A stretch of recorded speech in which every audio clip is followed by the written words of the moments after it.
Saviez-vous qu'il existe une prière si puissante, si dangereuse pour les ténèbres, que l'enfer tout entier se mobilise pour que vous ne la découvriez jamais? Une prière qui a fait trembler des rois, plié des nations et ouvert le ciel lui-même. Leonard Ravenhill, l'un des plus grands intercesseurs du XXe siècle, a passé des décennies à crier dans les lieux secrets, et ce qu'il a découvert va ébranler les fondements de votre vie spirituelle. Pendant que l'Église moderne court après les méthodes, les stratégies et le divertissement, il existe une génération oubliée de guerriers de prière qui ont littéralement embrasé des villes entières avec le feu du Saint-Esprit. Ils n'avaient pas de technologie, ils n'avaient pas de marketing, mais ils avaient quelque chose que nous avons perdu. Et aujourd'hui, dans ce sermon bouleversant, vous allez découvrir ce que c'est. Mais d'abord, dites-moi, de quelle ville regardez-vous ceci? Commentez ci-dessous. Et si ce message a touché votre cœur, partagez cette vidéo avec une seule personne qui a désespérément besoin de redécouvrir le pouvoir de la vraie prière. Une seule personne. Faites-le maintenant. Et maintenant, préparez votre cœur, car ce que vous êtes sur le point d'entendre pourrait changer votre vie pour toujours. Il y a un cri oublié qui résonne dans les couloirs vides des églises modernes. Un gémissement qui ne s'entend plus. Un type de prière qui a disparu de nos rassemblements, de nos cultes, de nos vies. Et avec cette prière, le pouvoir a aussi disparu. Le feu a disparu. La gloire a disparu. Nous avons échangé la salle du trône contre des programmes. Nous avons échangé le lieu secret contre des agendas surchargés. Nous avons échangé la présence de Dieu contre des présentations soignées. Et maintenant, nous regardons autour de nous et nous nous demandons où est le pouvoir qu'avaient les apôtres? Où sont les miracles? Où est la conviction de péché qui faisait tomber les foules à genoux en criant miséricorde? La réponse se trouve dans une prière que nous avons perdue. Ce n'est pas une prière de 5 minutes avant de dormir. Ce n'est pas une prière de remerciement pour la nourriture. Ce n'est pas une liste de demandes que nous remettons à Dieu comme s'il était un serveur céleste. C'est une prière qui coûte tout, une prière qui brise, une prière qui déchire le voile entre le naturel et le surnaturel. C'est la prière d'enfantement, la prière d'accouchement spirituel, la prière qui génère la vie là où il y a la mort, qui apporte le réveil là où il y a la froideur, qui embrase des églises entières avec le feu du Saint-Esprit. Les anciens connaissaient ce secret. Ils passaient des nuits entières à genoux, gémissant, criant, agonisant devant Dieu jusqu'à ce que quelque chose change dans les cieux. Ils ne priaient pas pendant 5 minutes et ne partaient pas. Ils luttaient. Ils livraient des batailles dans l'invisible. Ils suaient du sang spirituel jusqu'à ce que la réponse vienne. Et quand elle venait, des villes entières étaient secouées. Les réveils éclataient. Les pécheurs se convertissaient par milliers. L'enfer lui-même reculait devant le pouvoir qui descendait de ce lieu de prière. Mais nous, la génération confortable, la génération pressée, la génération qui veut tout rapidement et facilement, nous avons perdu cette prière. Nous voulons un micro-ondes spirituel. Nous voulons un réveil instantané. Nous voulons le pouvoir sans le prix. Nous voulons la gloire sans la consécration.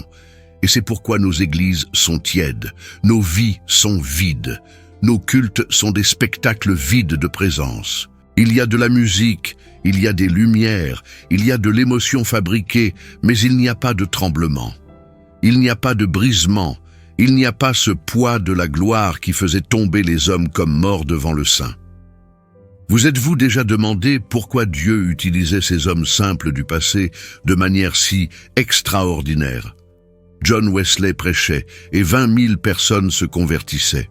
Charles Finney entrait dans une usine et les ouvriers tombaient sous la conviction de péché, avant même qu'ils n'ouvrent la bouche.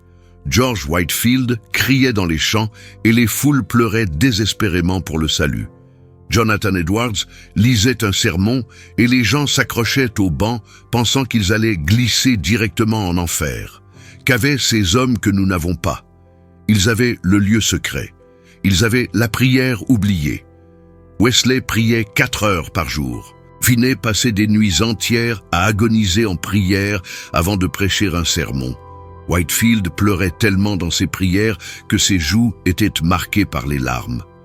Edwards jeûnait des journées entières à chercher la face de Dieu.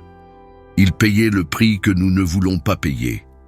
Ils mouraient à eux-mêmes d'une manière que nous ne sommes pas disposés à mourir. Et voici la vérité dure qui doit être dite. Vous ne verrez jamais leur pouvoir si vous ne priez pas comme ils priaient. Vous n'expérimenterez jamais le feu qu'ils expérimentaient si vous continuez avec vos prières superficielles, rapides, mécaniques. Dieu n'est pas impressionné par nos belles paroles. Il ne se déplace pas avec l'éloquence. Il ne descend pas à cause de techniques de prière. Il se déplace quand il trouve un cœur brisé. Il se déplace quand il trouve quelqu'un qui a vraiment faim. Quelqu'un qui est disposé à agoniser, à gémir, à crier jusqu'à ce que les cieux se déchirent. L'apôtre Paul parle de cela quand il dit que l'Esprit lui-même intercède pour nous avec des gémissements inexprimables. Il y a un langage de prière qui va au-delà des mots. C'est le langage du cœur brisé. C'est le langage de l'âme qui agonise. C'est quand vous ne pouvez plus articuler de belles phrases parce que la douleur pour l'état de l'Église est si profonde que tout ce qui sort est un gémissement, un cri, un pleur qui vient des profondeurs de votre esprit. Ésaïe parle de cela quand il prophétise sur le Messie souffrant. Il dit que Jésus verrait le travail de son âme et serait satisfait. Travail de l'âme, pas travail des mains, pas travail des lèvres, travail de l'âme. C'est la prière qui coûte quelque chose. C'est la prière qui vous épuise. C'est la prière qui vous laisse prostrer au sol, suant, gémissant, criant, jusqu'à ce que quelque chose change. Voulez-vous savoir pourquoi nos églises sont pleines de convertis superficiels? Pourquoi il y en a tant qui professent la foi, mais vivent comme le monde? Pourquoi il y a si peu de sainteté, si peu de pouvoir, si peu de présence réelle de Dieu? C'est parce que personne ne paie le prix en prière, personne ne livre la bataille dans le lieu secret, personne ne gémit, n'agonise, ne donne naissance spirituellement jusqu'à ce que les âmes naissent vraiment. Il y a une différence entre prier pour quelqu'un et donner naissance à quelqu'un dans l'esprit. Paul dit aux Galates, « Mes petits enfants, pour qui j'éprouve de nouveau les douleurs de l'enfantement, jusqu'à ce que Christ soit formé en vous. » Douleur de l'enfantement. Il n'a pas dit « pour qui je prie 5 minutes ». Il a dit « pour qui j'éprouve les douleurs de l'enfantement ». C'est une prière qui fait mal. C'est une prière qui coûte. C'est une prière qui vous brise de l'intérieur jusqu'à ce que quelque chose naisse. Pensez à une femme en travail d'accouchement. Elle ne peut pas abandonner à mi-chemin. Elle ne peut pas dire « Ah, c'est trop difficile, je vais arrêter ». Non. Elle doit continuer, elle doit gémir, elle doit pousser, elle doit supporter la douleur jusqu'à ce que l'enfant naisse. Et quand il naît, toute la douleur est oubliée à cause de la joie de voir une nouvelle vie. C'est exactement comme ça avec la prière d'enfantement. Vous gémissez, vous criez, vous agonisez, vous sentez comme si vous alliez mourir, mais vous ne pouvez pas arrêter parce qu'il y a de la vie qui essaie de naître. Il y a des âmes qui essaie de venir à la lumière. Il y a un réveil qui essaie de percer. Et voici le problème. Nous abandonnons trop tôt. Nous prions 15 minutes et nous voulons déjà voir des résultats. Nous prions pendant une semaine et nous pensons déjà que Dieu n'écoute pas. Mais les hommes de Dieu du passé priaient pendant des années. Ils priaient pendant des décennies. Ils n'abandonnaient jamais. Ils savaient qu'il y avait une bataille qui se déroulait dans les lieux célestes et que la victoire appartient aux persistants, à ceux qui ne reculent pas, à ceux qui continuent à crier jusqu'à ce que la réponse vienne. Daniel a prié pendant 21 jours avant que l'ange n'arrive avec la réponse. Et l'ange a dit, « Daniel, dès le premier jour où tu as commencé à prier, tes paroles ont été entendues. Mais le prince du royaume de Perse m'a résisté pendant 21 jours. Il y avait une guerre qui se déroulait dans l'invisible. Si Daniel avait abandonné le 20e jour, la réponse ne serait pas venue. Mais il a continué, il a persévéré, il n'a pas reculé. Et vous? Vous abandonnez le 2e jour. Vous priez une fois et vous voulez déjà des résultats. Vous ne comprenez pas qu'il y a des forces des ténèbres qui luttent pour empêcher vos prières. Vous ne comprenez pas qu'il y a des démons assignés spécifiquement pour vous faire abandonner, pour vous faire penser que Dieu n'écoute pas, pour vous faire perdre la foi. Mais si vous continuez, si vous persistez, si vous ne reculez pas, la victoire vient, le réveil vient, le miracle vient. L'Église primitive savait cela. Actes chapitre 1 nous dit qu'après que Jésus soit monté au ciel, les disciples sont montés à la chambre haute et persévéraient d'un commun accord dans la prière. Il ne dit pas qu'ils ont prié une fois et sont partis. Il dit qu'ils ont persévéré. Ils sont restés là jour après jour, criant, cherchant, attendant jusqu'à ce que le Saint-Esprit tombe. Et quand il est tombé, tout Jérusalem a été secoué. 3000 se sont convertis en un seul jour. Des signes et des prodiges se produisaient continuellement. L'Église croissait de manière exponentielle. Mais que faisons-nous aujourd'hui?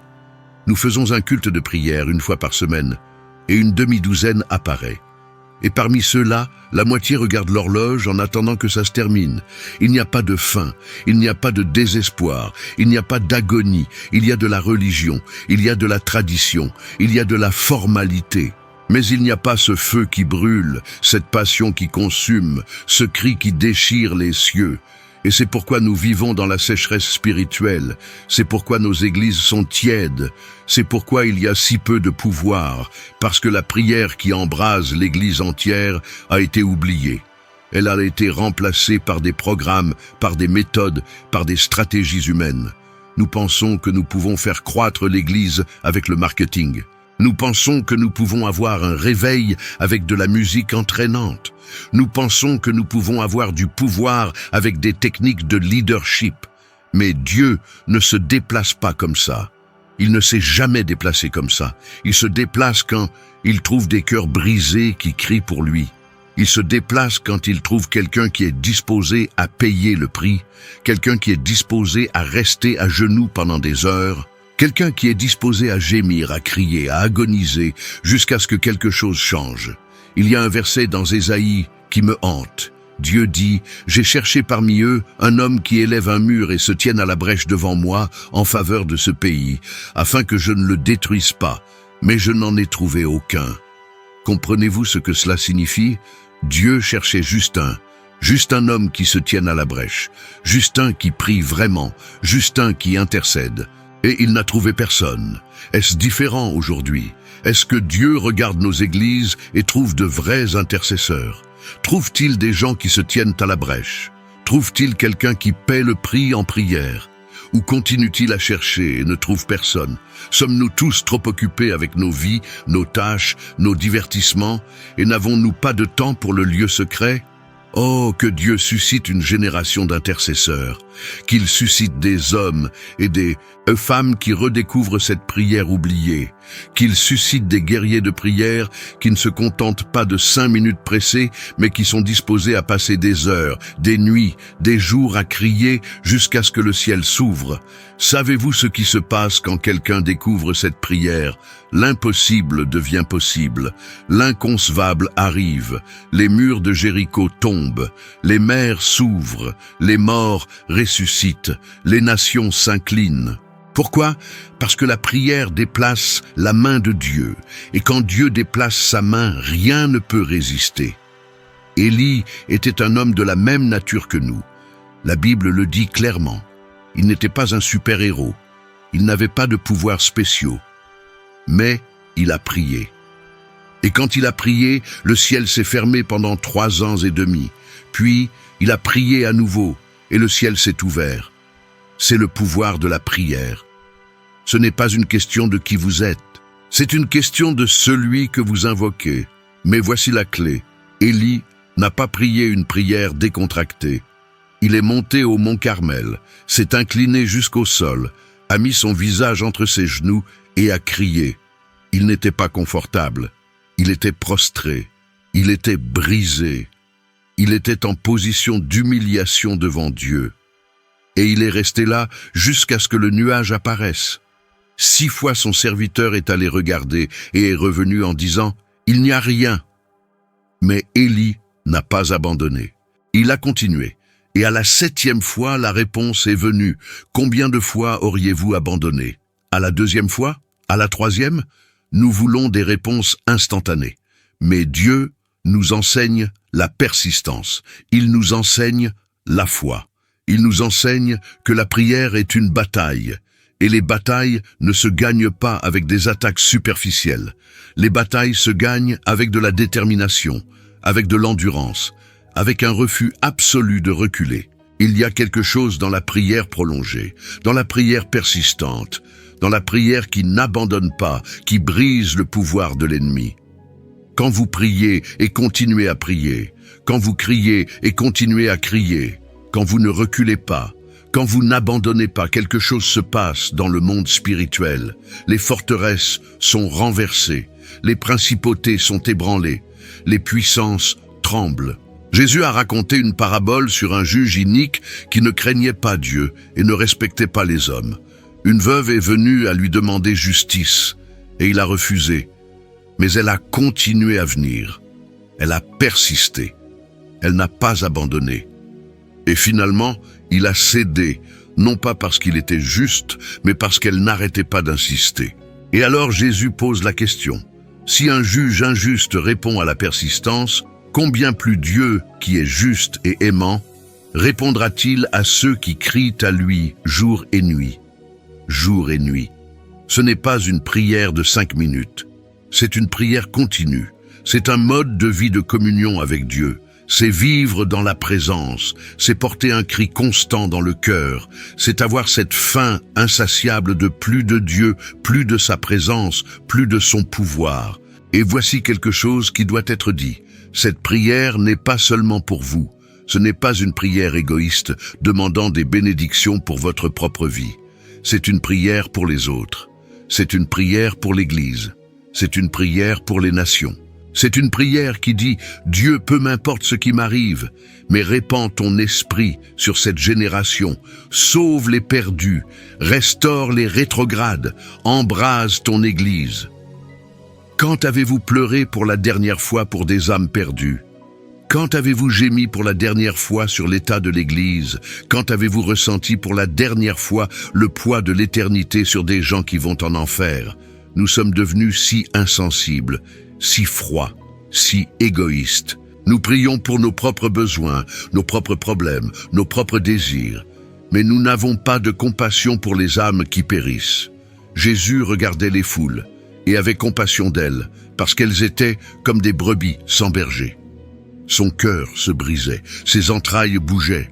Il pleurait sur Jérusalem en disant « Combien de fois ai-je voulu rassembler tes enfants comme une poule rassemble ses poussins sous ses ailes, mais tu ne l'as pas voulu. » Il y a de la passion là. Il y a de la douleur. Il y a un amour authentique.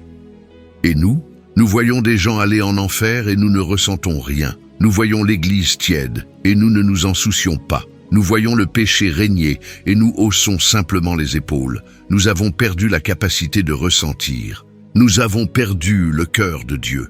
Nous avons perdu la compassion qui déplace les montagnes et déchire les cieux. Mais quand vous découvrez cette prière, quand vous entrez dans ce lieu de gémissement spirituel, quand vous commencez à ressentir ce que Dieu ressent, quelque chose change en vous. Vous ne pouvez plus vivre normalement. Vous ne pouvez plus vous contenter d'une foi médiocre. Vous ne pouvez plus accepter le statu quo. Il y a un feu allumé en vous, une passion dévorante. Un cri qui ne se tait pas. Jérémie a essayé d'arrêter de prophétiser. Il a dit « Je ne parlerai plus en son nom ». Mais il y avait un feu ardent enfermé dans ses os, et il ne pouvait le contenir. C'est ce que la vraie prière fait en vous. Elle allume un feu qui ne peut être éteint, un cri qui ne peut être réduit au silence, une passion qui consume tout. Et quand ce feu s'allume dans l'Église, quand il y a des gens qui crient vraiment, quand il y a des intercesseurs à la brèche, l'enfer tremble, parce qu'une Église qui prie est une Église invincible. Une Église qui crie est une Église imparable. Une Église qui gémit dans les lieux secrets est une Église qui renverse les villes. Actes nous dit que quand les apôtres priaient, le lieu où ils étaient assemblés a été secoué. Physiquement secoué. Le pouvoir de Dieu était si intense que le bâtiment tremblait. Quand avez-vous vu cela pour la dernière fois? Quand avez-vous vu pour la dernière fois la présence de Dieu si forte dans un culte de prière que des choses physiques se sont produites? Nous avons une forme de piété, mais nous en renions la puissance. Nous avons l'apparence de la spiritualité, mais nous n'avons pas la substance. Nous avons des programmes, mais nous n'avons pas de présence. Nous avons des activités, mais nous n'avons pas d'autorité. Et pourquoi? Parce que nous avons perdu la prière qui embrase. Mais ce n'est pas obligé d'être ainsi. Il y a encore du temps. Il y a encore de l'espoir. On peut encore revenir en arrière. On peut encore récupérer ce qui a été perdu. Mais cela va exiger la repentance. Cela va exiger l'humiliation. Cela va exiger que vous admettiez que vous avez vécu une foi superficielle, confortable, sans coup, sans pouvoir. Cela va exiger que vous vous enfermiez dans votre chambre et que vous ne sortiez pas jusqu'à ce que Dieu se révèle. Cela va exiger que vous jeûniez, que vous criez, que vous gémissiez jusqu'à ce que quelque chose se brise en vous. Cela va exiger que vous payiez le prix que les hommes de Dieu du passé payaient. Il n'y a pas de raccourci, il n'y a pas de chemin facile, il n'y a pas de micro-ondes spirituelles. Mais si vous payez ce prix, si vous entrez dans ce lieu, si vous découvrez cette prière oubliée, votre vie ne sera plus jamais la même. Vous verrez des choses que vous n'avez jamais imaginées. Vous expérimenterez Dieu de manière que vous n'avez jamais rêvé. Vous aurez une autorité spirituelle qui fera fuir les démons. Vous aurez le pouvoir de témoigner et de voir de vraies conversions. Vous aurez une intimité avec Dieu qui satisfera votre âme comme rien d'autre ne le peut. Et ce n'est pas seulement à propos de vous. C'est à propos de l'Église. C'est à propos du royaume. C'est à propos des âmes qui périssent. Quand vous priez, quand vous criez vraiment, quand vous entrez dans cette intercession profonde, vous ne changez pas seulement votre propre vie, vous changez des destinées éternelles, vous arrachez des gens de l'enfer, vous apportez le réveil à votre ville. John Knox priait « Donne-moi l'Écosse ou je meurs ». Et Dieu lui a donné l'Écosse. Charles Finney priait jusqu'à ressentir un fardeau insupportable pour les âmes, et quand il prêchait, des villes entières se convertissaient. David Brainerd priait seul dans les forêts, et Dieu lui a donné les Indiens. Evan Roberts priait « Plie-moi, Seigneur », et le réveil du pays de Galles a commencé. Où sont les hommes comme ça aujourd'hui? Où sont les femmes comme ça? Où sont les jeunes qui sont disposés à payer ce prix? Où sont les intercesseurs qui refusent d'accepter la médiocrité spirituelle? Où sont ceux qui crient « Où tu me donnes le réveil? Où je meurs en essayant ?» Dieu cherche, il recherche, il attend que quelqu'un se lève, qui se tienne à la brèche, qui commence à crier avec cette prière oubliée. Quelqu'un qui ne se contente pas de 5 minutes pressées, mais qui est disposé à passer des nuits entières, à genoux. Quelqu'un qui n'abandonne pas jusqu'à ce que les cieux se déchirent et que la gloire descende. Et ça pourrait être vous. Peu importe qui vous êtes, peu importe votre âge, votre formation, votre position, Dieu ne cherche pas de talent. Il cherche la disponibilité. Il cherche des cœurs brisés. Il cherche quelqu'un qui soit assez désespéré, assez affamé, assez passionné pour payer le prix. Imaginez si Dieu trouvait cela en vous. Imaginez si vous deveniez cet intercesseur. Imaginez ce que Dieu pourrait faire à travers votre vie. Imaginez les vies qui seraient transformées. Imaginez le réveil qui pourrait commencer. Imaginez des générations impactées parce que vous avez décidé de vous lever et de vraiment prier. C'est la prière oubliée qui embrase l'Église entière. Ce n'est pas compliqué. Cela n'a pas besoin de théologie profonde. Cela a besoin d'un cœur brisé, de genoux pliés, de larmes sincères, de gémissements qui viennent du fond de l'âme. Cela a besoin de quelqu'un qui dise « Dieu, peu m'importe le coût, peu m'importe le temps, peu m'importe ce que les gens vont penser, je veux te connaître, je veux ton pouvoir, je veux voir ta gloire. » Et quand vous priez comme ça, quand vous criez comme ça, quand vous vous abandonnez comme ça, Dieu répond. Il répond toujours. Il ne peut résister à un cœur brisé et contrit. Il ne peut ignorer le cri sincère d'un de ses enfants qui le cherche vraiment. Il descend, il se révèle, il transforme. L'invitation est ouverte. La porte est entr'ouverte. Le voile a été déchiré. Vous avez un accès direct au trône de la grâce. Vous n'avez pas besoin d'intermédiaire. Vous n'avez pas besoin de rituel. Vous avez juste besoin d'entrer. Vous avez juste besoin de vous prosterner. Vous avez juste besoin de commencer à crier. Et quand vous commencez, ne vous arrêtez pas, continuez, persévérez, n'abandonnez pas, priez jusqu'à ce que quelque chose se brise, priez jusqu'à ce que quelque chose change, priez jusqu'à ce que le ciel s'ouvre, priez jusqu'à ce que le feu descende, priez jusqu'à ce que votre vie soit embrasée, votre famille soit transformée, votre église soit réveillée, votre ville soit impactée. C'est la prière que l'enfer craint. C'est la prière qui déplace les montagnes. C'est la prière qui change les destinées. C'est la prière oubliée qui embrase l'Église entière. Et elle est disponible pour vous, maintenant, aujourd'hui, en ce moment.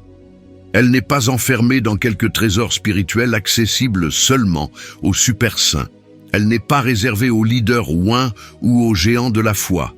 Elle ne dépend pas de votre formation théologique ou de votre position dans l'Église. Elle est disponible pour quiconque a assez de courage pour se prosterner, assez d'humilité pour reconnaître sa propre pauvreté spirituelle, et assez de faim pour ne pas se relever jusqu'à ce que Dieu descende.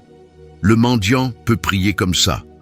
La femme au foyer peut prier comme ça. Le jeune oublié au fond de l'Église peut prier comme ça. L'exécutif dans son bureau peut prier comme ça, parce que cette prière ne dépend pas de qui vous êtes, elle dépend de combien vous êtes désespéré. Et Dieu répond toujours au désespoir authentique. Alors que allez-vous faire? Allez-vous continuer avec vos prières superficielles, rapides, sans pouvoir? Allez-vous continuer à réciter de belles paroles qui ne sortent pas du plafond? Allez-vous continuer à faire semblant que tout va bien pendant que votre cœur crie pour plus? Ou allez-vous vous lever, entrer dans votre chambre, fermer la porte et commencer à crier comme vous n'avez jamais crié auparavant? Allez-vous continuer à accepter la médiocrité spirituelle, cette vie chrétienne, médiocre qui ne dérange pas l'enfer ni n'impressionne le ciel? Allez-vous continuer à fréquenter les cultes sans jamais vraiment rencontrer Dieu? Allez-vous continuer à chanter sur le feu mais à vivre dans la froideur? Allez-vous continuer à prêcher sur le pouvoir mais à opérer dans votre propre force? Ou allez-vous payer le prix pour voir la gloire de Dieu? Parce qu'il y a un prix. Il y en a toujours un. Les hommes qui ont vu la gloire de Dieu ont payé avec des nuits blanches, avec des jeûnes prolongés, avec des larmes abondantes, avec un brisement profond. Moïse a passé 40 jours sur la montagne. Élie s'est caché près du torrent. Paul a passé 3 ans en Arabie. Jean a été exilé à Patmos. Ils ont tous payé, ils se sont tous séparés, ils sont tous morts à eux-mêmes avant de devenir des instruments de pouvoir dans les mains de Dieu. Et vous voulez ce qu'ils avaient, mais vous ne voulez pas payer ce qu'ils ont payé. Vous voulez l'onction, mais vous ne voulez pas le désert. Vous voulez le pouvoir, mais vous ne voulez pas la croix.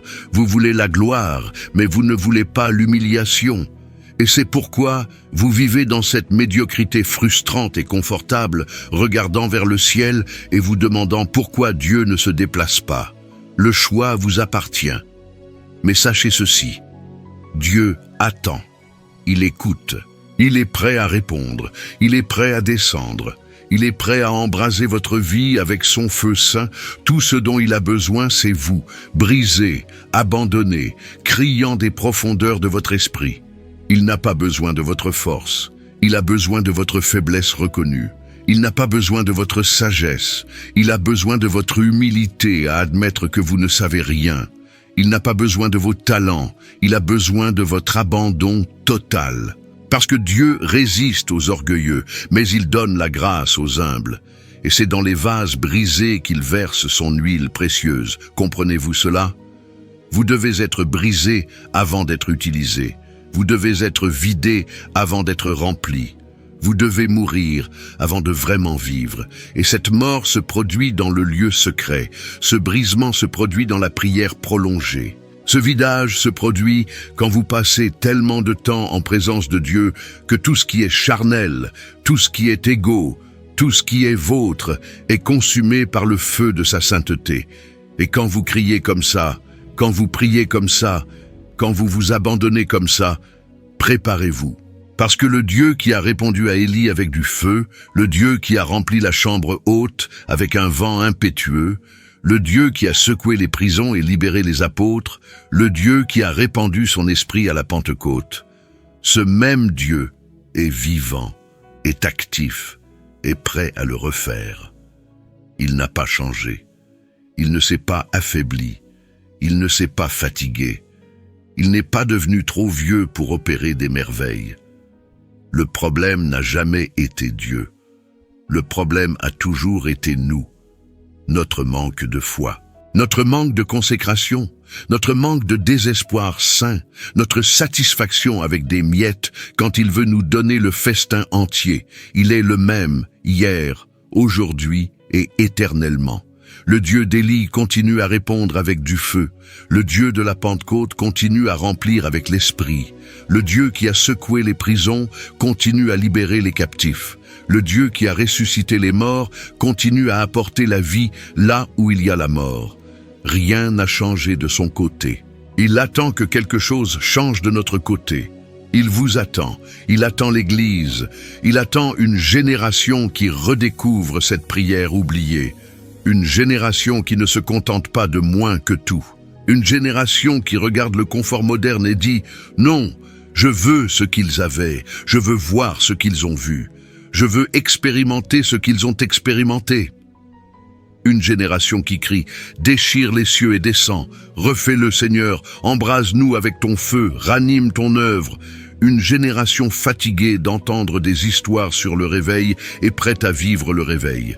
Fatiguée de lire sur les miracles et prête à voir des miracles. Fatiguée de chanter sur le pouvoir et prête à opérer dans le pouvoir. Où est cette génération? Où sont les mécontents? Où sont ceux qui n'acceptent pas le statu quo? Où sont ceux qui regardent l'Église tiède et ressentent de la nausée spirituelle? Où sont ceux qui préfèrent mourir à genoux en criant plutôt que vivre debout conformés? Dieu cherche. Ses yeux parcourent toute la terre à la recherche de cœurs totalement dévoués à lui. Il ne cherche pas de talent, il cherche la disponibilité. Il ne cherche pas de capacité, il cherche l'humilité. Il ne cherche pas les puissants, il cherche les brisés. Et quand ce cri monte, quand cette prière est libérée, quand le peuple de Dieu se prosterne vraiment, les cieux vont s'ouvrir, le feu va descendre, l'Église va être embrasée. Et le monde va voir à nouveau ce que signifie avoir un Dieu vivant, puissant, qui répond avec du feu. Ce ne sera pas graduel, ce ne sera pas doux, ce ne sera pas confortable. Quand Dieu descend, tout tremble. Quand le feu tombe, tout brûle. Quand l'esprit se déplace, tout change. Les structures religieuses s'effondrent. Les traditions mortes sont exposées. Les hypocrisies sont révélées. Mais en même temps, les vies sont transformées.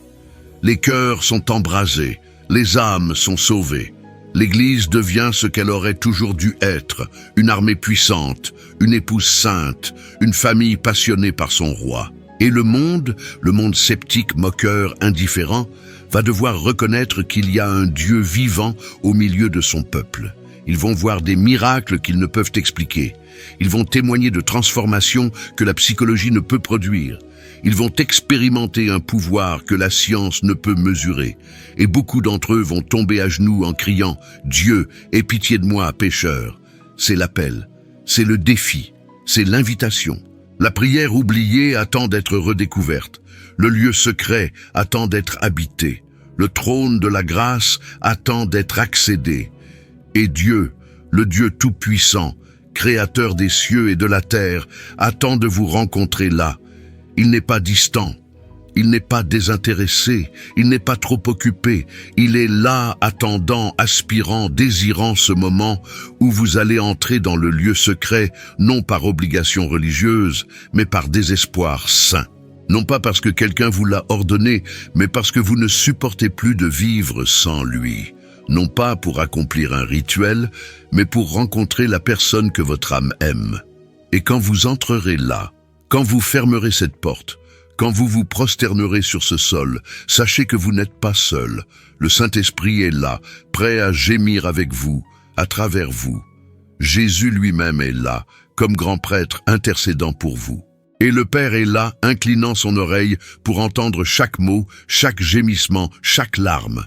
Alors allez-y, entrez, fermez la porte, pliez vos genoux, ouvrez votre cœur et commencez à crier, non pas avec des mots vides, mais avec des gémissements profonds, non pas avec des prières mémorisées, mais avec un cri sincère, non pas pendant 5 minutes, mais jusqu'à ce que quelque chose se produise, jusqu'à ce que quelque chose se brise, jusqu'à ce que quelque chose change.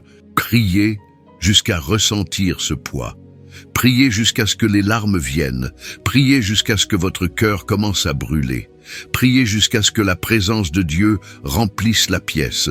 Priez jusqu'à oublier le temps. Priez jusqu'à ne plus pouvoir rester debout parce que la gloire est trop lourde. Priez jusqu'à perdre votre voix à force de crier. Priez jusqu'à ce que vos forces naturelles s'épuisent et qu'il ne reste que la force de l'esprit.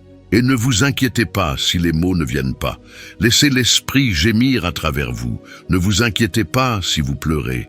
Laissez les larmes laver votre âme. Ne vous inquiétez pas si vous criez. Laissez le cri de votre cœur résonner dans les cieux. Ne vous inquiétez pas si vous tremblez.